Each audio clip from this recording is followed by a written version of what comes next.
اللهم صل على محمد وآل محمد. اعوذ باللہ من الشیطان اللعین الرجیم. بسم اللہ الرحمن الرحیم. رب اشرح لی صدری ویسر لی امری واحلل عقدۃ من لسانی یفقہوا قولی. ان اللہ وملائکتہ یصلون علی النبی یا ایہا الذین آمنوا صلوا علیہ وسلموا تسلیما. اللہم صل علی محمد وآل محمد وعجل فرجہم. دختر اسلام جناب سیدہ دا ڈاٹر آف اسلام کے حوالے سے ہماری ایک نشست اس سے پہلے ہوئی کہ جس میں ہم نے اسلام کے حوالے سے بیٹی کا کیا مقام ہے پیش کرنے سے پہلے اس بات کو ضروری سمجھا کہ اسلام سے پہلے بیٹی کا کیا مقام تھا، جس میں بتلایا گیا کہ عرب اپنی بیٹیوں کو بچیوں کو پیدا ہوتے ہی زندہ درگور کر دیا کرتے تھے، buried alive، جس کے بارے میں قرآن مجید میں سورہ تکویر میں ہے وَإِذَا الْمَوْءُودَةُ سُئِلَتْ بِأَيِّ ذَنبٍ قُتِلَتْ، کہ جب زندہ درگور کی گئی لڑکی سے پوچھا جائے گا کہ تجھے کس جرم میں قتل کیا گیا. اس کے بعد خود قرآن میں ایک اور جگہ اللہ تعالیٰ فرماتا ہے کہ وَإِذَا بُشِّرَ أَحَدُهُمْ بِالْأُنثىٰ ظَلَّ وَجْهُهُ مُسْوَدًّا، کہ جب ان میں سے کسی کو لڑکی کی پیدائش کی بشارت دی جاتی تو وہ سیاہی مائل ہو جاتا، یعنی اس کا چہرہ سیاہ پڑ جاتا شرمندگی کے مارے. اور پھر بہت سے لوگوں نے رسول اکرم کی خدمت میں حاضر ہو کر اپنے اس جرم کا اعتراف بھی کیا کہ کس طرح انہوں نے اپنی بچیوں کو قتل کیا پیدا ہوتے ہی. لرزہ دینے والے واقعات، دل کو ہلا دینے والے قصے کہ آدمی سوچ میں پڑ جائے کیا انسان اتنا شقی القلب بھی ہو سکتا ہے.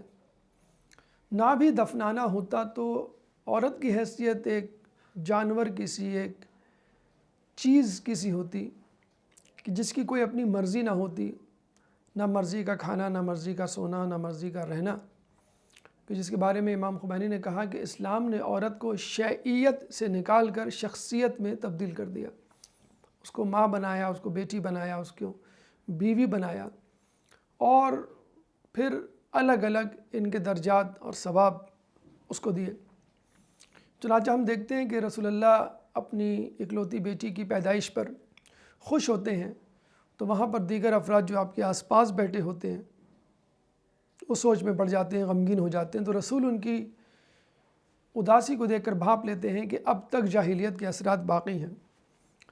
چنانچہ وہ بیٹی کی فضیلت میں احادیث بیان کرتے ہیں اور کہتے ہیں کہ خدا نے مجھے بیٹی دی ہے، یہ تو ایک مہکتا ہوا پھول ہے جسے میں سونگھا کروں گا. جہاں تک بات ہے رزق کی تو وہ اللہ کے ذمے.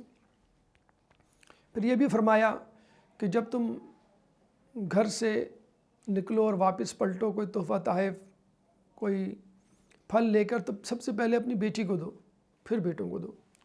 یعنی سہولیات، ضروریات، خواہشات کی فراہمی میں بیٹی کو مقدم رکھنا چاہیے. پھر یہ نہیں بلکہ یہ بھی فرمایا کہ بیٹیاں کتنی اچھی ہوتی ہیں، محبت کرنے والیاں، مددگار، مؤنث اور پاک و پاکیزہ. یقیناً یہ چاروں صفات بیٹوں میں نہیں پائی جاتی یا کم پائی جاتی ہیں. اقوال رسول اس بات کی گواہی دیتے ہوئے نظر آتے ہیں کہ اللہ تعالیٰ واقعتاً بیٹی کو بیٹے پر مقدم رکھتا ہے. اسی لیے احادیث میں آیا ہے کہ بیٹی رحمت ہے اور بیٹا نعمت. رحمت کا سوال نہیں ہوگا مگر نعمت کا سوال ہوگا. تو دیکھا جائے تو قیامت میں بھی بیٹی آپ کو بخشوانے کا ایک ذریعہ بنے گی، جس کے لیے خود رسول نے فرمایا کہ جس کی 2 بیٹیاں ہوں اور وہ ان کی تربیت کرے اور ان کی شادیاں کرے تو وہ قیامت میں اس طرح میرے ساتھ ہوگا، یعنی 2 انگلیوں کو ساتھ ملا کر کہ بالکل میرے ساتھ محشور ہوگا. تو یہ بھی ایک بونس پوائنٹ ہے کہ اللہ تعالیٰ نے اگر آپ کو 2 بیٹیاں دی ہیں تو آپ کے لیے جنت گویا واجب ہو گئی. رسول نے فقط اقوال سے نہیں بلکہ اپنے افعال سے اپنے ایکشن سے، اپنے عمل سے بھی اس بات کو واضح کیا کہ واقعتاً بیٹی کی اہمیت ہے۔ ہم دیکھتے ہیں کہ جب جناب فاطمہ الزہرا سلام اللہ علیہا آپ کی خدمت میں آتی تو رسول اللہ کھڑے ہو جاتے۔ حالانکہ ہونا یہ چاہیے کہ بڑا بیٹھے اور چھوٹا اس کی تعظیم کے لیے کھڑا ہو، لیکن یہاں رسول اللہ اپنی بچی بیٹی کو دیکھ کر کھڑے ہو جاتے ہیں اور جناب زہرا کو اسی جگہ بٹھاتے ہیں جہاں وہ خود پہلے بیٹھے ہوئے تھے۔ بسا اوقات اپنی آبا کو اتار کے چادر کی طرح بچھا دیتے اور ان کی بیٹی وہاں بیٹھتی۔ گویا رسول یہ بتلانا چاہ رہے تھے کہ میرے بعد اگر میری بیٹی تمہارے پاس آئے اور تم میری جگہ پر بیٹھے ہو تو تم اس جگہ سے اٹھ جانا اور میری بیٹی کو اس جگہ بٹھانا۔ اب ذرا یاد کیجئے کہ بیٹی رسول اللہ کی بنت محمد جب دربار میں فتح کے مقدمے کے لیے گئی ہوگی تو کیا فرض بنتا تھا حاکم کا کہ وہ اپنی جگہ سے اٹھ جاتا جہاں پہلے رسول اللہ بیٹھا کرتے تھے، اور اٹھنے کے بعد بی بی کو اسی جگہ بٹھاتا جہاں وہ خود بیٹھا ہوا تھا، جہاں رسول اللہ بیٹھا کرتے تھے۔ لیکن افسوس ایسا نہ ہوا۔ 4 گھنٹے تک بی بی دربار میں کھڑی رہیں اور ان کو کسی نے بیٹھنے تک کا نہ کہا، چاہے جا کے اس جگہ پہ بیٹھنا جہاں پہ رسول بیٹھا کرتے تھے۔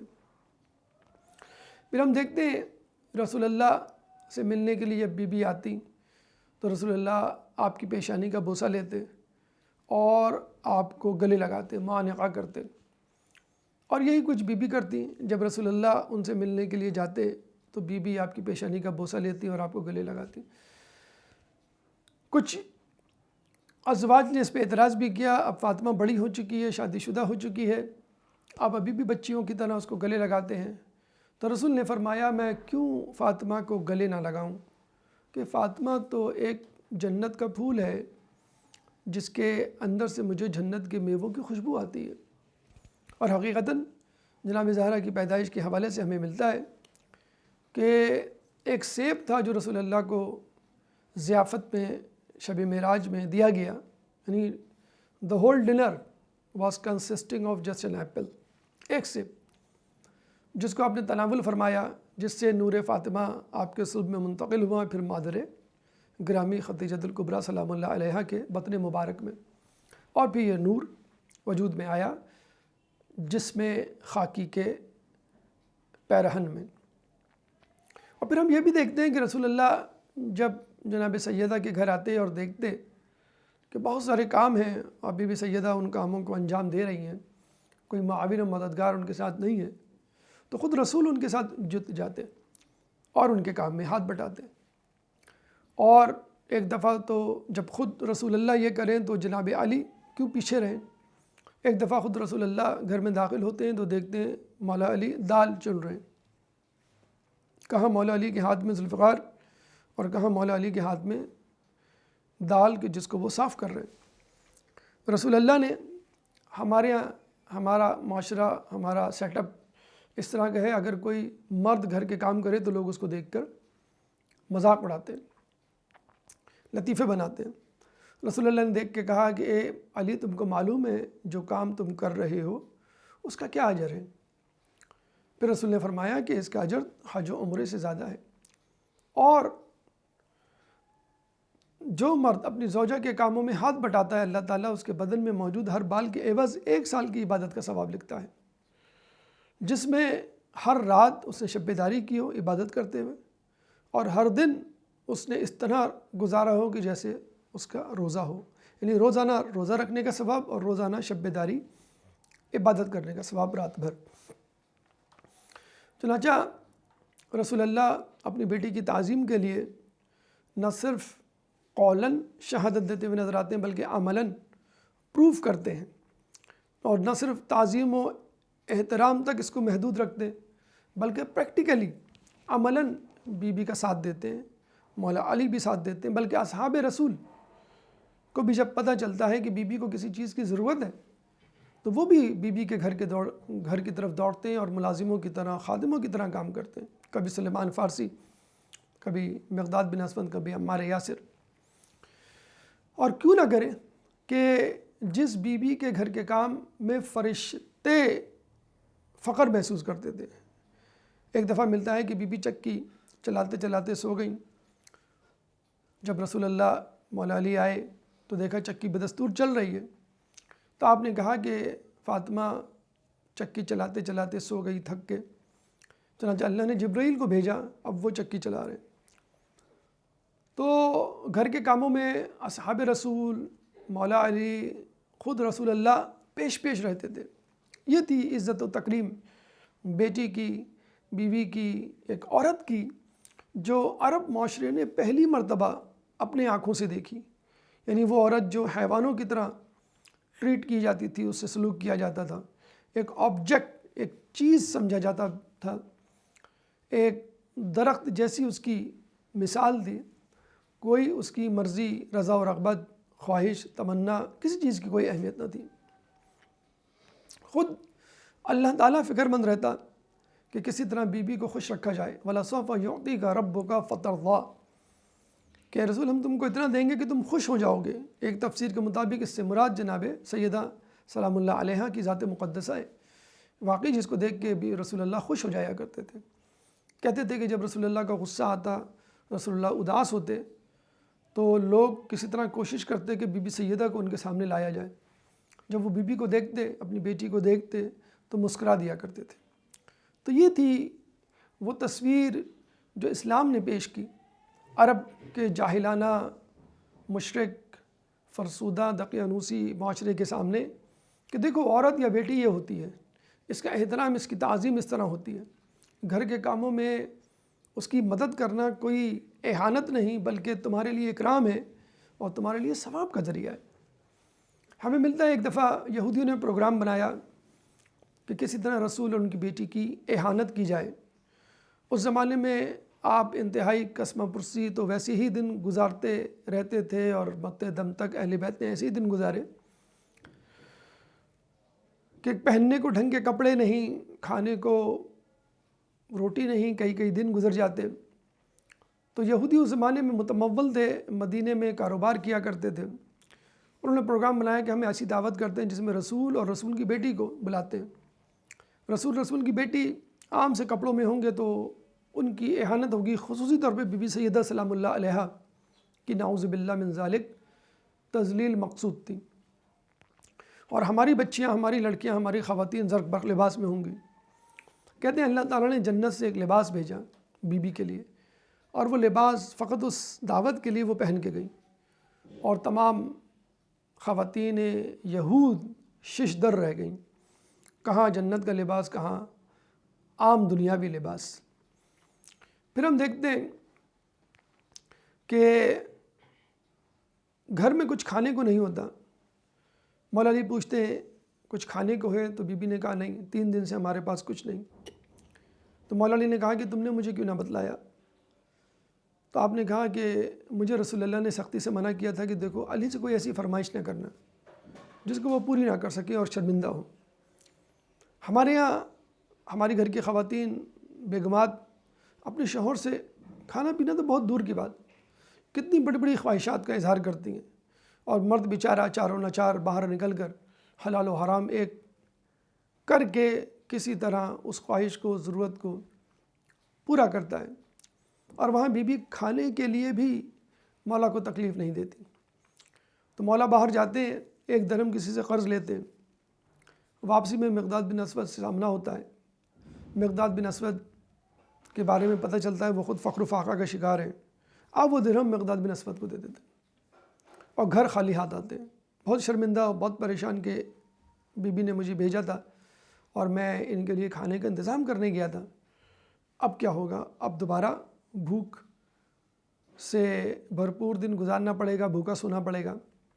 جب وہ گئے تو پتہ چلا کہ خوان جس پہ کپڑا ڈھکا ہوا، جب ہٹایا تو پتہ چلا کہ وہ جنت کا خوان تھا۔ رسول اللہ کو بتلایا گیا، رسول اللہ نے بتایا کہ یہ بالکل ویسا ہی ہے کہ جیسے بی بی مریم السلام اللہ علیہ کے لیے خوان آیا تھا۔ خدا کا شکر ہے کہ اللہ نے مریم کو خوان بھیجا اور میری بیٹی کو بھی خوان بھیجا، اور کیوں نہ بھیجے، وہ بھی سیدۃ النساء العالمین، آپ بھی سیدۃ النساء العالمین، لیکن ایک فرق کے ساتھ، بلکہ وہ بہت بڑا فرق ہے کہ بی بی مریم اپنے زمانے کی عورتوں کی سردار۔ امام ششم سے جب پوچھا گیا جبکہ بی بی سیدہ تمام زمانے کی عورتوں کی سردار، جس میں بی بی مریم بھی شامل ہیں. تو جب اپنے زمانے کی عورتوں کی سردار کے لیے خوان جنت سے آ سکتا ہے تو تمام زمانے کی خواتین کے لیے جو سردار ہوگی اس کے لیے خوان جنت سے کیوں نہ آئے. تو آپ نے دیکھا یہ وہ عورت ہے، یہ وہ بیٹی ہے، یہ وہ لڑکی ہے جس کی معاشرے میں کوئی عزت نہ تھی، بھیڑ بکریوں کی طرح جس سے سلوک کیا جاتا، پیدا ہوتے ہی زندہ زرگور کر دیا جاتا، چہرے پہ ایک سیاہ رنگ، ایک پشیمانی کا تاثر ابھرتا. اسلام نے اس کو کتنی عزت و تکریم دی کہ باپ اپنی بیٹی کے لیے کھڑا ہو رہا ہے. اسی لیے بی بی سیدہ کا ایک لقب ام ابیہا بھی ہے، یعنی اتنی زیادہ اپنے باپ کی خدمت کی، اتنی زیادہ کہ شاید ان کی ماں ہوتی تو وہ نہ کرتی.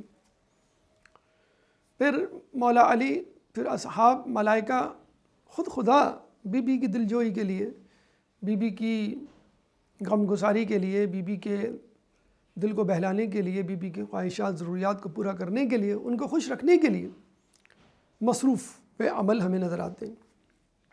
یہ وہ مقام ہے جو دختر اسلام کے طور پہ پیش کیا گیا، جو اسلام نے پیش کیا اس مقام کے مقابلے میں کہ جو اسلام سے پہلے تھا. اب یہاں پہ ایک سوال ابھرتا ہے کہ اگر بی بی کو تعظیم دی گئی، احترام دیا گیا، مقام اور مرتبہ دیا گیا، تو اس میں خود بی بی کا کیا رول، اس میں خود بی بی کی کیا شخصیت اور استحقاق. مثلا اگر کسی اسٹوڈنٹ کی تعریف کی جائے، اس کو تمغہ دیا جائے، اس کو سٹار دیا جائے، اس کو کپ دیا جائے، اس کو انعام دیا جائے، تو لوگ یہی کہیں گے کہ بھئی آپ ثبوت تو پیش کریں کہ آپ بیسٹ اسٹوڈنٹ ہیں، آپ نے فرسٹ پوزیشن حاصل کی ہے. کیسے پتہ چلے گا؟ اس کے امتحان کے رزلٹ سے، اس کی سالانہ کارکردگی سے، اس کی اٹینڈنس سے، اس کے بیہیویئر سے، اس کے اخلاق سے، اس کی ریگولیرٹی سے، اس کے ایکشن سے، پورے سال. تو فقط یہ نہ دیکھا جائے کہ بی بی کو لقب سے نواز دیا گیا، بی بی کی عزت کی گئی، ملائکہ ان کی خدمت کے لیے آ رہے ہیں، تو لوگوں کو یہ شائبہ ہو کہ رسول کی بیٹی ہیں اس لیے رسول عزت دے رہے ہیں. جب رسول عزت دے رہے ہیں تو علی بھی عزت دے رہے ہیں، اصحاب بھی عزت دے رہے ہیں، خدا ملائکہ بھی مصروف ہیں بی بی کی دلجوئی کے لیے. نہیں، حقیقتاً بی بی اس قابل تھی، بی بی کی اپنی شخصیت اتنی بلند تھی کہ ان کو اتنی قدر و منزلت دی جاتی. یعنی اگر ایک اسٹوڈنٹ کو فرسٹ پوزیشن دی جا رہی ہے تو اس کا مطلب ہے ہی ڈیزروز، وہ اسٹوڈنٹ ڈیزرو کرتا ہے، استحقاق رکھتا ہے، جب بھی اس کو فرسٹ پوزیشن دی جا رہی ہے، جب بھی اس کو عزت دی جا رہی ہے، تمغے سے نوازا جا رہا ہے. تو ہم دیکھتے ہیں کہ بی بی نے ہر میدان میں، ہر موقع پر اپنے آپ کو ڈاٹر آف اسلام، دختر اسلام ثابت کر کے دکھایا ہے کہ ان کے عمل، ان کے مقام کی گرد کو کوئی نہیں چھو سکتا. بی بی نے ان مقامات پر جا کر اپنے آپ کو ثابت کیا ہے کہ جن مقامات پر جانا خود ایک لڑکی کو، ایک عورت کو زیبا نہیں دیتا. یعنی زیبا دینے کا مطلب یہ ہے کہ یہ اس کی سکت سے زیادہ ہے جو وہ کر رہی ہے. یعنی ایک لڑکی اگر گھر سے نکل کر اپنے باپ کی خدمت کرتی ہے، معیشت میں ہیلپ کرتی ہے، تو ہم کہیں گے اپنے شوہر کی فائنینشیل ایڈ کرتی ہے یا گھر میں پیسہ کما کے لاتی ہے، تو ہم کہیں گے اس نے اپنی حیثیت سے بڑھ کر کام کیا. اسلام منع نہیں کرتا، لیکن اسلام عورت کے لیے واجب نہیں قرار دیتا کہ وہ کمائے اور کھلائے. مرد کے لیے واجب ہے. ہاں، اگر وہ کماتی ہے، کھلاتی ہے تو یہ اس کا احسان ہے، اور حل جزاء الاحسان الا الاحسان. مرد کو چاہیے کہ وہ اس کے گھر کے کاموں میں اتنا ہی شیئر کرے اور اس میں حصہ لے جتنا وہ خود باہر کے کام میں اپنے مرد کی جو ہے وہ مدد کرتی ہے. تو رسول اللہ کی اکلوتی بیٹی نے بیٹا بن کر بھی دکھایا. ہم اکثر اپنے معاشرے میں دیکھتے ہیں اگر کوئی بیٹی بیٹوں کی طرح مثلا کمائے، بیٹوں کی طرح عقل مندی کا مظاہرے کرے، بیٹوں کی طرح بڑھ چڑھ کر اپنے باپ کی خدمت کرے، تو باپ فخر سے کہتا ہے کہ یہ میری بیٹی نہیں بلکہ بیٹا ہے. تو اس کو یہ بتانا، یہ جتانا کہ بیٹا تم نے بیٹی کا رول تو پلے کیا بلکہ بیٹے کا بھی رول پلے کیا. اسی طرح ہم دیکھتے ہیں بی بی سیدہ سلام اللہ علیہ نے نہ صرف بیٹی بلکہ بیٹے کا بھی رول پلے کیا. مثلا ہم دیکھتے ہیں 5 سال کی عمر ہے، مکے میں بیت اللہ کے قریب اوائل اسلام کا دور ہے کہ جب شدید مشکلات تھی رسول اللہ پر، اسلام کی حمایت میں بولنا گویا گردن کٹانے کے برابر تھا۔ رسول اللہ نماز میں مصروف سجدے میں جاتے ہیں، اتنے میں ملعون ابو جہل یا اس کے کارندے رسول اللہ پہ اوجھڑی، کوڑا، گوبر ڈال دیتے ہیں۔ ایک شور مچ جاتا ہے، لیکن کسی میں ہمت نہیں ہوتی اوائل اسلام میں کہ رسول کی مدد کرتے، کیونکہ رؤسان قریش سامنے بیٹھے ہوئے تھے۔ بی بی کو جب یہ خبر ملتی ہے تو بی بی فوراً بیت اللہ کی طرف بھاگتی ہیں اور اپنے بابا سے اوجھڑی ہٹاتی ہیں، اپنے بابا کو گھر لاتی ہیں، ان کا سر دھلواتی ہیں، اپنے ہاتھوں سے سر دھوتی ہیں۔ یعنی بی بی کی اتنی خدمت ہے بھی رسول اللہ کے لیے کہ رسول اللہ کو کہنا پڑا کہ فاطمہ ام ابیہا۔ چنانچہ ہم دیکھتے ہیں جنگ احد میں جب رسول اللہ کی شہادت کی خبر اڑتی ہے اور بہت سے سو کالڈ جانسارانے اور رسول کو چھوڑ کر جنگ احد کے میدان سے فرار حاصل کرتے ہیں، تو لوگوں میں ایک سراسیمگی، ایک انتشار پھیل جاتا ہے، خوف پھیل جاتا ہے، اور مولا علی اور چند اصحاب کے سوا میدان جنگ میں کوئی نہیں بچتا۔ جب یہ خبر اڑتے اڑتے مدینہ پہنچتی ہے تو بی بی بے اختیار اپنے گھر سے چل دیتی ہیں، دوڑتے ہوئے احد کے میدان میں پہنچتی ہیں، رسول اللہ کو زندہ و جاوید دیکھ کر سکون کا سانس لیتی ہیں، پھر گھر واپس پلٹتی ہیں۔ یہ بھی ایک مردانہ وار فعل تھا جو بی بی نے انجام دیا۔ جنگ خندق میں ہم دیکھتے ہیں مسلمان بھوک افلاس کا شکار رسول کے پاس آتے ہیں کہ ہم بھوک کا شکار ہیں، اور اپنے پیٹ کے اوپر کا کپڑا ہٹا کر بتلاتے ہیں کہ دیکھیں ہم نے پیٹ پر پتھر باندھا ہوا ہے۔ تو رسول اللہ اپنی قمیض جب اٹھاتے ہیں تو پتہ چلتا ہے کہ وہاں پہ 2 پتھر بندھے ہوئے ہیں۔ اتنی بھوک کی حالت میں رسول اللہ جنگ میں مصروف۔ بی بی کو پتہ چلتا ہے، کہیں سے آٹے کا بندوبست کرتی ہیں، روٹیاں پکاتی ہیں، اور انہی روٹیوں کو بنفس نفیس اپنے ہاتھوں میں لے کر جنگ خندق کے میدان پہنچ جاتی ہیں۔ تو بی بی دشمنوں کے درمیان رسول کو بچاتی ہیں، بی بی میدان جنگ میں رسول اللہ کی خبر لاتی ہیں، امداد، سامان، روٹیاں پہنچاتی ہیں۔ یہ ایک مردانہ وار مقابلہ تھا، یہ مردوں کے شانہ بشانہ چل کر اپنے آپ کو ثابت کرنا تھا۔ یہ ایک بیٹی تھی جس نے اپنے آپ کو بیٹا ثابت کر کے دکھایا۔ ابھی ہم نے یہ کہا کہ بی بی کے لیے خدا نے جنت سے لباس بھیجا، ابھی ہم نے یہ کہا کہ بی بی کے لیے اللہ تعالیٰ نے خوان جنت بھیجا۔ تو اللہ تعالیٰ چاہتا تو بی بی کے لیے کیا کچھ انتظام نہ کرتا، اور بی بی یہ کہہ سکتی تھی کہ یا اللہ ان نعمتوں کو جاری رکھ تاکہ میں سکون سے عبادت کر سکوں، میرے گھر میں ملازمین ہوں، میرا کھانا، میرا لباس، میرا گھر تمام صعوبتوں، پریشانیوں، زحمتوں سے عاری ہو۔ لیکن بی بی نے کبھی یہ نہ کیا۔ جو جنت کا لباس پہن کر یہودیوں کی خواتین کو نیچا کر دکھائے، وہ کیا کچھ نہیں مانگ سکتی تھی۔ لیکن تاریخ یہ بتلاتی ہے کہ بی بی کی چادر میں 12 پیوند لگے ہوئے ہوتے تھے، اور کون سے پیوند؟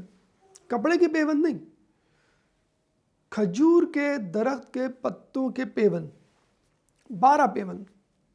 اصحاب رسول دیکھ کے رو پڑتے تھے کہ قیصر و کسریٰ کی خواتین تو زر و جواہرات میں تولی جائیں اور رسول کی بیٹی اس طرح رہے۔ زیور، ایک دفعہ کہیں جانا تھا، آپ کے پاس کوئی ڈھنگ کا زیور نہیں تھا، رسول اللہ نے جب یہ دیکھا تو پریشان ہوئے، اداس ہوئے۔ تو بی بی نے کہا کوئی بات نہیں بابا، میری ماں کہا کرتی تھی عورت کا بہترین زیور اس کی حیا ہے، بس اس حیا پہ اکتفا۔ رسول اللہ نے ایک دفعہ گلوبند دیکھ لیا پہنا ہوا، تو آپ نے خوشی کا اظہار نہیں کیا۔ باپ عموماً بچیوں کو اچھا لباس، زیور یا کھانا یا کوئی نعمت سے لطف اندوز ہوتا ہوا دیکھتے ہیں تو خوش ہو جاتے ہیں، لیکن رسول اللہ نے کہا کہ جائز تو ہے، یعنی وہ مولا علی کی ایک جنگ میں ملا ہوا مال غنیمت کا گلوبند تھا جو کہ جائز طور پر آپ نے پہنا ہوا تھا، لیکن رسول نے کہا کہ لوگ کیا کہیں گے کہ محمد کی بیٹی شہزادیوں کی طرح رہ رہی ہے. یعنی ان کو یہ گوارا نہیں تھا کہ لوگ یہ کہیں کہ محمد کی بیٹی بہت عیش و عشرت سے رہ رہی ہے. آپ نے گول بند اتار کے خیرات کر دیا. بلکہ یہ بھی ملتا ہے کہ جو ایک مسافر آتا ہے رسول اللہ سے سوال کرتا ہے سفر کا، کھانے کا اور دیگر چیزوں کا، تو رسول اللہ جب پوچھتے ہیں کسی سے کوئی جواب نہیں ملتا تو آپ اس کو در فاطمہ پہ بھیجتے ہیں. جناب سیدہ اپنے گلے کا گلوبند اٹھا کے اس کو دے دیتی ہیں. وہ گلوبند لے کے جب رسول کی خدمت میں آتا ہے تو رسول دیکھ کر بی بی خدیجہ کو یاد کر کے غمگین ہو جاتے ہیں. عمار یاسر یہ بھانپ لیتے ہیں اور پہچان لیتے ہیں گلوبند بی بی سیدہ نے اپنی ماں سے لیا ہے. تو کہتے ہیں کہ میں اس گلوبند کو لینے کو تیار ہوں، خریدنے کو. اس کے بدلے میں تم کیا لوگے؟ مسافر جواب دیتا ہے بس مجھے تو نہیں معلوم اس کی کیا قیمت ہے، ہاں یہ معلوم ہے کہ مجھے چند لباس، کھانا پینا، سواری چاہیے تاکہ اپنے ملک پہنچ سکوں. عمار یاسر تمام چیزوں کا جو اس کو ضرورت تھی فراہم کر دیتے ہیں اور دوبارہ وہ گلوبند رسول اللہ کی خدمت میں دے دیتے ہیں. رسول اللہ وہ گلوبند جناب سیدہ کو واپس پہنچا دیتے ہیں. تو ایک گلوبند نے مسافر کو کھانا بھی کھلایا، اس کے سواری کا سامان بھی فراہم کیا اور اس ضمن میں جس غلام نے یہ خدمت انجام دی اس کو آزاد بھی کروایا. تو بی بی لباس کے معاملے میں آپ دیکھ لیجئے، جنت سے آنے والا لباس چاہتی تو رکھ لیتی اور یہ کہتی ہیں کہ مجھے ہر مہینے ہر ہفتے ایک نیا لباس دیا جائے. جنت سے آنے والا لباس، کھانا کہہ سکتی تھی ہر مہینے ہر ہفتے ہر دن کم از کم یہ کھانا آنا چاہیے، لیکن نہیں. انہوں نے سادہ زندگی، قسمہ پرسی کی زندگی، عام عورتوں کی طرح کی زندگی، بلکہ عام عورت سے بھی نیچے کی زندگی. مطلب مشقت کا اگر دیکھیں تو وہاں اپنے ہاتھ سے خود ہی سارے کام کرنے ہوتے تھے. بی بی اپنے ہاتھ سے سارے کام کرتی. ایک دفعہ مولا علی نے کہا کہ کچھ کنیزیں، کچھ سامان، کچھ مال و دولت آیا ہے رسول کے پاس، تم چاہو تو اپنے لیے کنیز لے آؤ. بی بی جاتی ہیں تو رسول کہتے ہیں کہ مجھے اصحاب صفہ کے لیے ضروریات فراہم کرنی ہے، فی الحال میں تمہیں نہیں دے سکتا، ہاں ایک چیز تمہیں دے سکتا ہوں، اور وہ تھی تسبیح فاطمہ الزہرا، جس کو آج تک تمام مسلمان پڑھتے ہیں. بہترین ہدیہ بی بی کی طرف سے اس امت کے لیے. پھر اگر بی بی فضہ آگے چل کر ان کو مل بھی جاتی ہیں تو ایک دن کا کام خود کرتی ہیں اور دوسرے دن کا کام بی بی فضہ کے حوالے کرتی ہیں. حتیٰ کہ روز شہادت جب معلوم تھا کہ آج میری شہادت کے دن ہے، اتفاق سے اس دن ان کی ڈیوٹی، ان کا دن تھا، ان کی کام کی ذمہ داری تھی. آپ نے یہ نہیں کہا کہ آج میری طبیعت ٹھیک نہیں ہے، آج میں اس دنیا سے جانے والی ہوں، آج کا کام تمہارے ذمہ ہے، اس کے بعد اب تمہیں ہی کرنا ہے. فضہ خود سارا کام کیا، کپڑے دھوئے، کھانا پکایا کہ جب میری شہادت ہوگی تو لوگ پریشان ہوں گے اور اس پریشانی میں یہ نہ ہو کہ وہ حسن و حسین کو بھول جائیں. چنانچہ اپنے ہاتھوں سے وہ کام کرتی ہیں. لیکن تاریخ میں یہ کیوں لکھا ہے کہ بی بی کے ہاتھ میں چھالے پڑ جاتے تھے؟ اگر چھالے پڑ جانا چکی چلانے کی وجہ سے تھا تو مدینے کی تمام عورتوں کے ہاتھوں پہ چھالے پڑنے چاہیے اور اس کا تذکرہ تاریخ میں ہونا چاہیے. چھالے یوں پڑ جایا کرتے تھے کہ بی بی فقط اپنے گھر کے لیے روٹی نہ پکاتی، بی بی فقط اپنے گھر کے لیے 4-5 روٹیوں کا اہتمام نہ کرتی، بلکہ سامنے جو لوگ مدینے گئے، مسجد نبوی میں نماز پڑھی ہے، زیارت کی ہے، تو بی بی کے حجرے کے بالکل سامنے ایک چبوترا ہے، اس پہ اصحاب صفہ، یعنی وہ لوگ جو کہ باہر سے آئے ہوئے تھے، امیگرنٹ تھے، افریقہ اور دیگر شہروں سے، جن کا کوئی گھر بار، کوئی قبیلہ، خاندان نہیں تھا، کوئی ذریعہ معاش نہیں تھا، وہ وہیں پہ پڑھتے، لکھتے، سوتے، کھاتے، پیتے. وہی ان کا ہاسٹل تھا، وہی ان کا گھر تھا، وہی ان کی درسگاہ یونیورسٹی تھی، جس کو اسلام کی پہلی درسگاہ کا بھی نام دیا جاتا ہے. تو ان لوگوں کے لیے بھی بی بی روٹیاں پکایا کرتی تھیں اور ایک اندازے کے مطابق 200 روٹیاں بی بی خود اپنے ہاتھوں سے پکا کر اصحاب صفہ کو بھجوایا کرتی تھیں. تو نہ صرف یہ کہ اپنا کام، اپنے گھر کا کام، بلکہ دوسروں کا کام، دوسروں کے گھر کی ذمہ داری بی بی کے ذمہ تھی. بی بی تو شہزادی تھی، شہزادی کونین تھی. لوگوں کو چاہیے تھا وہ روٹیاں پکا کے بی بی کو پہنچائے، اور بی بی خود اپنے ہاتھ سے روٹی پکا کر لوگوں کو پہنچا رہی ہیں. تو یہ وہ شہزادی تھی جو کہ عام عورتوں کی طرح زندگی گزارتی تھی. یہ وہ بیٹی تھی جس نے اس پورے معاشرے کو ایک بہترین بیٹی کا نمونہ فراہم کیا کہ جس کو دیکھ کے امیر کیا، غریب کیا، عالم کیا، عالمہ کیا، جاہلہ کیا، ہر شخص درس حاصل کر سکتا ہے۔ تو ہم بلا شبہ یہ کہہ سکتے ہیں کہ اسلام سے پہلے عورت ایک شے تھی، ایک آبجیکٹ تھی، جانور، حیوان سے کمتر حیثیت رکھتی تھی۔ اسلام نے اس کو نہ صرف شخصیت بنایا بلکہ بلند پایہ شخصیت، ایسی شخصیت جس کی تعظیم کے لیے خود رسول کھڑے ہو، جس کی مدد کے لیے شوہر، مولا علی جیسا شوہر اس کی مدد کرے، جس کے لیے جنت سے خوان اور لباس آئیں، اس کے باوجود وہ شہزادیوں کی سی زندگی نہ گزارے بلکہ اللہ کی کنیز بن کر، اور حقیقت میں اس طرح کاموں میں اپنے آپ کو زحمت میں ڈال کر مصروف رکھتی کہ تمام امت ان کی قرض دار ہے اور قیامت تک قرض دار رہے گی۔ اللہ تعالیٰ سے دعا ہے کہ اللہ تعالیٰ ہماری بچیوں کو بی بی سیدہ سلام اللہ علیہا کے نقش قدم پر چلنے کی توفیق عطا فرما۔ خدا تعالیٰ سے دعا ہے کہ ہمارے مردوں کو اپنے گھر کی خواتین کی تعظیم اور ان کے گھر کے کاموں میں ان کا ساجی بننے کی توفیق عطا فرمائے۔ خدا سے دعا ہے کہ جو کچھ سنا پڑا اس پہ عمل کرنے کی توفیق عطا فرما، تعلیمات میں اہل بیت کو دنیا کے کونے کونے پر پہنچانے کی توفیق عطا فرما، روز محشر اہل بیت کی شفاعت نصیب فرما، جو پریشان حال ہیں ان کی پریشانی کو دور فرما، جو بے روزگار ہیں ان کو روزگار عطا فرما، جو با روزگار ہیں ان کو رزق حلال عطا فرما، جو رزق حلال کما رہے ہیں ان کے رزق حلال میں برکت عطا فرما، جو مقروض ہیں ان کے قرضوں کو ادا فرما، جو زندان میں ان کو رہائی عطا فرما، جو گمشدہ ہیں ان کو ان کے پیاروں سے ملا، جو سفر میں ان کو منزل عطا فرما۔ کرونا اس جیسی متعدی بیماری سے ہم سب کو محفوظ فرما، مسلمان دنیا میں جہاں جہاں ظلم و ستم کا نشانہ بنے ہوئے ان سے ظلم و ستم کو دور فرما، امام کے ظہور میں تعجیل فرما، ہمیں ان کے انصار و اعوان میں شامل فرما۔ ربنا تقبل منا انک انت السمیع العلیم وتب علینا انک انت التواب الرحیم برحمتک یا ارحم الراحمین۔ اللهم صل على محمد وآل محمد، اللهم صل على محمد وآل